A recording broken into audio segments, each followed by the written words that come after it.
బయటకు వచ్చింది, అందరినీ ఆరాధిస్తున్నారు, అన్ని చోట్ల ఆయన ఎక్కడెక్కడ ఆగాడు, రూట్ మొత్తం ఆరాధిస్తే ఇంత జరుగుతుంటే పూనకం వచ్చినట్టు ఊగిపోవడం.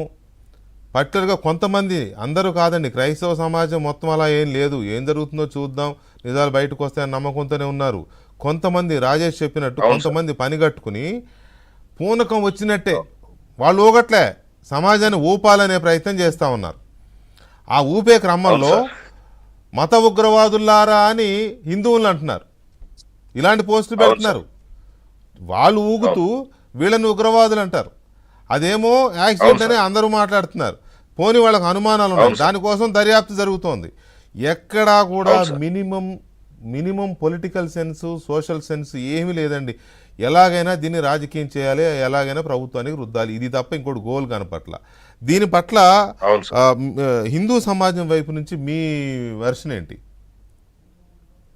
ముందుగా వెంకటకృష్ణ గారికి, మీకు అట్లానే ప్యానెల్లో సోదరులు ఫరూక్ గారు, మరి మహాశాయన రాజేష్ గారు, మా మిత్రులు బాలకోటయ్య గారు, వీళ్ళందరికీ ముందుగా నమస్కారాలు తెలియజేస్తూ, ఈ రోజున మీరు పెట్టిన అంశం ఏబిఎన్ వీక్షకులు అందరూ బాగా వీక్షించే పరిస్థితి ఉంది. ఎందుకంటే స్పష్టంగా ప్రజల్లోకి వాస్తవాల్ని దమ్ముగా బయటికి తీసుకెళ్లేది మన ఛానల్. అయితే దాంట్లో ఈ రోజు ఈ డిబేట్ పెట్టడం అనేది చాలా సంతోషకరమైన పరిణామం, అందులో అందరినీ కూర్చోబెట్టి పెట్టడం అనేది.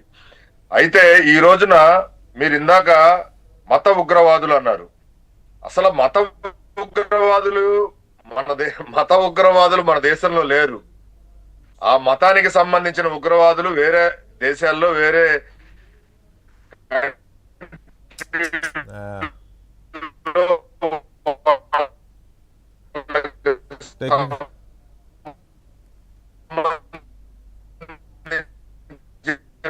శ్రీధర్ గారు మీ దగ్గర సిగ్నల్ ప్రాబ్లం ఉన్నట్టుంది, సరిగ్గా వినిపించట్లేదు. ఉన్నారు. ఇంకొక ప్రజాస్వామ్య దేశం కాబట్టి మన రాజకీయ కొన్ని మధ్య విభేదాలు తీసుకొచ్చే క్రమం యాక్చువల్ గా. సార్ వినపడుతుందా? సార్ చెప్పండి. సార్ వినపడుతుందా? చెప్పండి. అయితే అన్నదమ్ముల్లాగా కలిసి ఉండే పరిస్థితి ఉంది సార్. వాళ్ళ మధ్య విభేదాలు సృష్టించడం కోసం కొన్ని రాజకీయ పార్టీలు కుట్రల పన్ని ఓట్ల రాజకీయం కోసం ఈ కుట్రలన్నీ పన్నటం జరుగుతుంది సార్.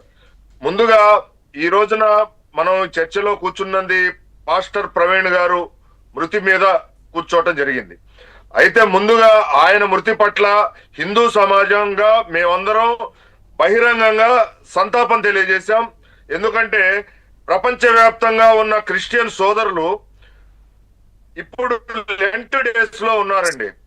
అంటే ఉపవాస దీక్షలు, యేసు ప్రభు వారికి సిలువ వేసిన క్రమంలో బాధాతప్త హృదయాలతో ఉపవాస దీక్షల్లో ఉన్న క్రమంలో వాళ్ళు ఈ మరి పాస్టర్ ప్రవీణ్ గారి రోడ్డు ప్రమాదంలో మృతి చెందటం జరిగింది.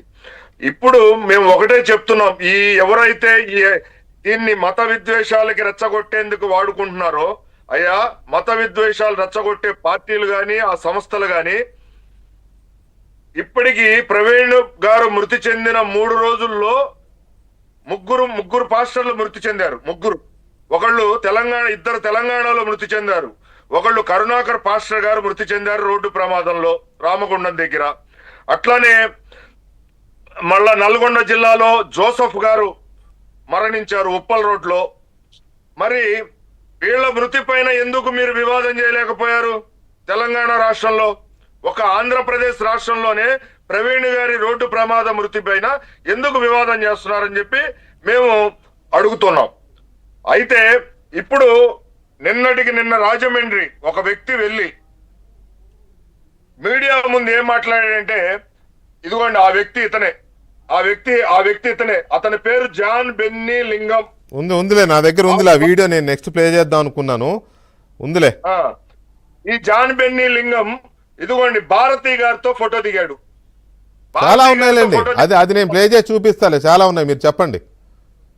సజ్జల గారితో వీళ్ళందరితో దిగాడు. ఇతను ఏం మాట్లాడతాడండి, మతోన్మాదులారా మాకిక్కడ ప్రార్థన చేసే సైన్యం ఉంది, అవసరమైతే ఈ సైన్యం యుద్ధం చేస్తుంది, ఊచ కోత కోస్తాం అని చెప్పి బెదిరించటం జరిగింది. ఇతను ఎవరండి? ఇతను వైసీపీ మైనారిటీ సెల్ ఉపాధ్యక్షుడు అండి. ఇతను మైనారిటీ సెల్ కి ఉపాధ్యక్షుడు. ఇతను ఆ రకంగా వెళ్ళి అక్కడ రాజమండ్రిలో ఉన్న క్రైస్తవ సోదరులను రెచ్చగొట్టి, అంటే ఒక టీం వైసీపీ జగన్ తరపున ఒక టీం అక్కడికి పంపడం జరిగిందండి. మరి దాంట్లో మరి రాజశేఖర రెడ్డి గారి చెల్లెలు విమలమ్మ గారు కూడా ఉందండి.